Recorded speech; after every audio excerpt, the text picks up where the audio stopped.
ನಮಸ್ತೆ. ರಾತ್ರಿ ಡಿನ್ನರ್ಗೋಸ್ಕರ ಚಪಾತಿನೂ white Kurma prepare ಮಾಡೋಣ ಅಂತ ಅನ್ಕೊಂಡಿದ್ವಿ. ಚಪಾತಿ ಹಸಿಟ್ಟು ಕಲಸೋವಾಗ ಮಧ್ಯಾಹ್ನ ಮಾಡಿದ ಅನ್ನ ಬಂದು ಲೆಫ್ಟ್ ಓವರ್ ಇತ್ತು. ಅದನ್ನ ವೇಸ್ಟ್ ಮಾಡದೇ ಥರ ಮಿಕ್ಸಿಲಿ ಹಾಕಿ ಚೆನ್ನಾಗಿ ಗ್ರೈಂಡ್ ಮಾಡಿಕೊಂಡು ಚಪಾತಿ ಹಸಿಟ್ಟಲ್ಲಿ ಮಿಕ್ಸ್ ಮಾಡ್ಕೊಂಡು ಚಪಾತಿ ಮಾಡೋದ್ರಿಂದ ತುಂಬಾನೇ ಸಾಫ್ಟ್ ಆಗಿ ಬರುತ್ತೆ.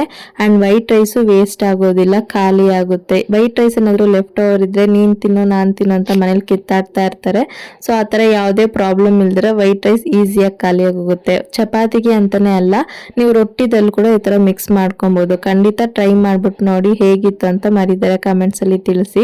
ತಂಗಿ ಬಂದು ಚಪಾತಿ ಹಸಿಟ್ಟೆಲ್ಲ ಕಲಸಿಡೋ ಅಷ್ಟೊತ್ತಿಗೆ ನಾನು ವೆಜಿಟೇಬಲ್ಸ್ ಎಲ್ಲ ಕಟ್ ಮಾಡಿಟ್ಟೆ. ಆಮೇಲೆ ಇಬ್ರು ಸೇರಿ ವೈಟ್ ಕುರ್ಮಾನು ಪ್ರಿಪೇರ್ ಮಾಡಿ ನೈಟ್ ಡಿನ್ನರ್ ಬಂದು ಸೂಪರ್ ಆಗಿ ಚಪಾತಿನೂ ವೈಟ್ ಕುರ್ಮಾ ಇಟ್ಟು ಡಿನ್ನರ್ ಮುಗಿಸ್ಕೊಂಡ್ವಿ.